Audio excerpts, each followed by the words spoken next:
পুরনো কলকাতার গল্পে আজ বলবো কলকাতা কর্পোরেশনের বিনা পয়সায় স্বাস্থ্য পরিষেবা দেবার এক অপূর্ব কাহিনী।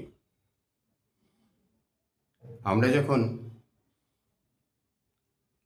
5-7 বছর বয়স, 7-8, তখন কলকাতা শহরে প্রতি বছর, আজ থেকে 70 বছর আগে, 72 বছর আগে, কলকাতা শহরে তখন প্রচুর শীতকালের শেষ আর বসন্তকালের শুরুতে বসন্ত রোগটা হতো। অবশ্য জল বসন্ত, আসল বসন্ত নয়।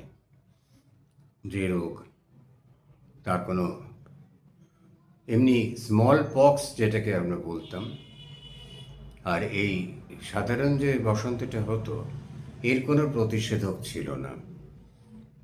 প্রতিষেধক ছিল স্মল পক্সের, আসল বসন্তের, যা হলে শরীরের যে কোনো অঙ্গ নষ্ট হয়ে যেত, চোখ নষ্ট হয়ে যেত।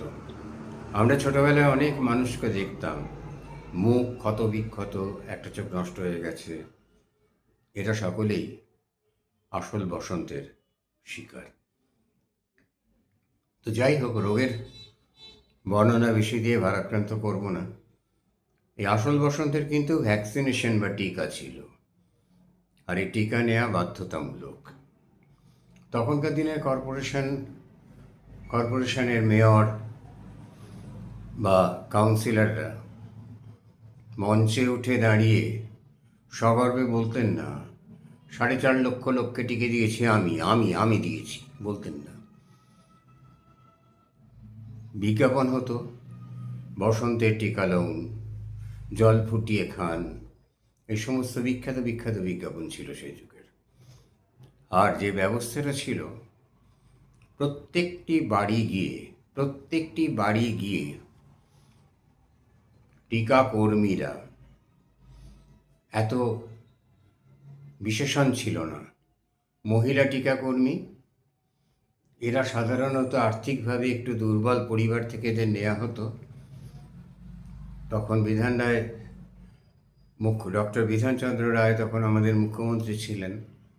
তিনি দারিদ্র্যসীমার এইসব মানুষগুলোদের জন্য কিছু কাজ করেছিলেন, একথা অনস্বীকার্য। কিন্তু কখনো মঞ্চে উঠে বলেননি আমি করেছি, আমি দিয়েছি, আমি আমি বলতেন না। গম্ভীর প্রকৃতির মানুষ ছিলেন, সিরিয়াস মানুষ, এশিয়া বিখ্যাত ডাক্তার। সুতরাং বুঝতেই পারছেন। তো এই টিকাকর্মীরা, মহিলা, সকলেই বয়স্কা, বাড়িতে আসতেন। এদের অনেকেরই প্রাইভেট রিক্সা ছিল। একটু অবাক লাগছে না প্রাইভেট রিক্সা শুনে? এই হাতে টানা রিক্সার মতনই রিক্সই, কিন্তু সেটা তার পেছনে লেখা থাকতো সেবিকা, নার্স, ব্যক্তিগত। এরা এই রিক্সা নিয়ে বাড়িতে আসতেন। এসে বাড়ির সবাই আমরা প্রস্তুত থাকতাম, একটু ভয় ভয় করতো যে এই টিকে বাবা লাগবে, চিড়ে দিত হাতে, কিন্তু সে চেরা বোঝা যেত না, কিন্তু অহেতু প্রতিবারই নিতাম। ছোটোবেলা থেকে অভ্যস্ত, কিন্তু তবু একটা ভয় পাওয়া, বোধহয় ভয় পেতেই ভালো লাগতো। টিকাকর্মীরা এসে জল চেয়ে নিতেন, একটু হাতটা একটুখানি ধুয়ে তুলোতে রেকটিফাইড স্পিরিট লাগিয়ে বাম হাতের এই জায়গাটা ঘষে দিতেন, এই জায়গাটা ঘষে দুবার ফোঁ দিয়ে পরপর 3-4 জনকে করে দিলেন, বাড়ির মেম্বারদের। আবার এক থেকে ডাকতে আরম্ভ করলেন। একটা কাঁচের লম্বা টিউব, সরু একেবারে, তার ভেতরে ঘোলাটে রঙের ভ্যাকসিন ভরা, ঘোলাটে সাদা, সেটাকে তুলোর ভেতরে ভরে টট করে ভেঙে ঠুকে ঠুকে ঠুকে ঠুকে, ওইটা কাঁচটা একটু কিচকিচ করতো, ঠুকে ঠুকে ঠুকে ঠুকে হাতে এখানে, ঠুকে ঠুকে হাতে এখানে, 2 জায়গায় দিয়ে, তারপর আমরা যারা খুবই ছোটো ছিলাম, আমাদের সঙ্গে কথা বলতেন, কোন ক্লাসে পড়ো? ও আচ্ছা, পার্ক ইনস্টিটিউশন, সে তো আমাদের কর্পোরেশনের অফিসের পাশেই, পাড়ার স্কুল। আমরা সকলে পাড়ার স্কুলেই পড়তাম, আর সেই জন্য আমরা গর্ব অনুভব করতাম। এবার একটা ছুরি ছুরি এই সাইজের, সেটাকে তার মুখটা এরকম তেকোনা মতো, মানে এই বরফির মতো রম্বাস, এটা সেটা নিয়ে ওই যেখানে ভ্যাকসিনটা ফেলেছেন ওইখানে খিচখিচ করে 3টে চেরা, তারপর এটা খিচখিচ করে 3টে চেরা। এই চিরে দেওয়ার শুনে ভয় পাবেন না, মানে যতটা ভয়াবহ লাগছে তা না।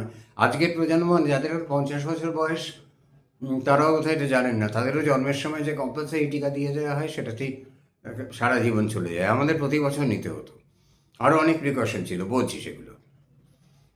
তো ঠিক দিয়ে বলতেন, হাতটা কিছুতে ঘষে ফেলো না খোকা, জল দিও না, হ্যাঁ, চান করবে হাতটা তুলে রেখে। শীতকাল তো একটা বাহানা পেলে চান নাই বললাম, অসুবিধে কী আছে। কোনো ব্যথা জ্বালা যন্ত্রণা কিছু থাকতো না। সমস্যা হতো 2 দিন পর থেকে বা 1 দিন পর থেকে। অসম্ভব চুলকোতো, সেই একদম যত শুকোচ্ছে তত চুলকোচ্ছে, আর জায়গাটা ফুলে লাল হয়ে যেত।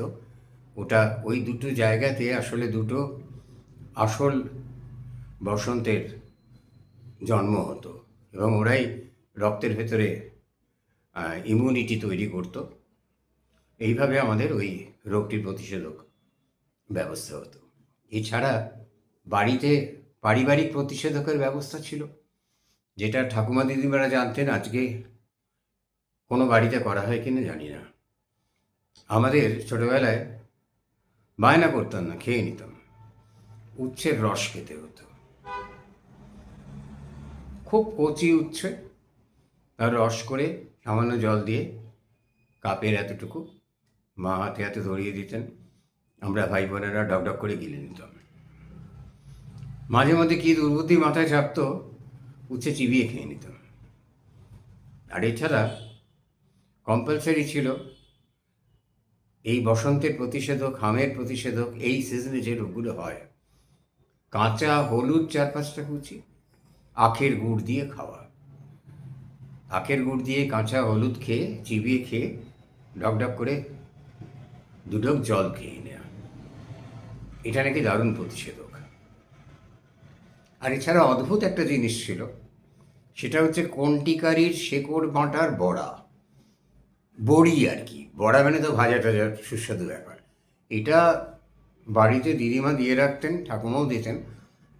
দিদিমা দিয়ে রাখতেন বাড়িতে, সে কবে দিয়েছেন আমি জানি না, টিনের কৌটো করে তোলা থাকতো। আর আমরা সবাই সেই বড়িটা 3টে করে বড়ি পার হেড, এইটুকুটুকু বড়ি, ভাজার বড়ির থেকেও ছোট। এই প্রসঙ্গে মনে পড়ে গেল, ভারী ধুমধাম করে বড়া বড়ির বিয়ে দিয়ে বড়ি দেওয়া হতো বাড়িতে, সে গল্প একদিন বলবো। তা ওই 3টে বড়ি মুখে দিয়ে টক করে জল দিয়ে গিলে খেতাম। ওই কন্টিকারি শেকড়ের বড়ি নাকি একেবারে মহৌষধি কোনো রকম।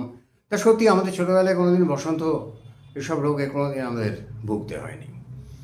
এই জায়গাটা শীতকালের হাজারো আনন্দ, বালি বালি নৈনিতাল আলু, ঘোষডেয়ারির গাওয়া ঘি, বালাম চাল, কালানুনিয়া চালের ভাত, এই সমস্ত সঙ্গে টমেটো সারা বছর পাওয়া যেত না, কমলা লেবু সারা বছর পাওয়া যেত না, ক্রিকেট সারা বছর খেলা হতো না। এই সমস্তর সঙ্গে শীতকালের এই টিকে নেওয়ার ব্যাপারটাও কিন্তু ছিল। এটা অবশ্য খুব ভয়ের কিছু না, মজাই লাগতো। চলে হয়ে যাওয়ার পর সগর্বে বন্ধুদের বলতাম, একটুও ভয় পাইনি। তারা বলতো, না না, আমরাও কেউ ভয় পাইনি। এই হলো আমার পুরনো কলকাতার টিকে দিদিদের কথা, আর কর্পোরেশনের এই স্বাস্থ্যসেবাটা আমাদের ছোটোবেলায় ছিল।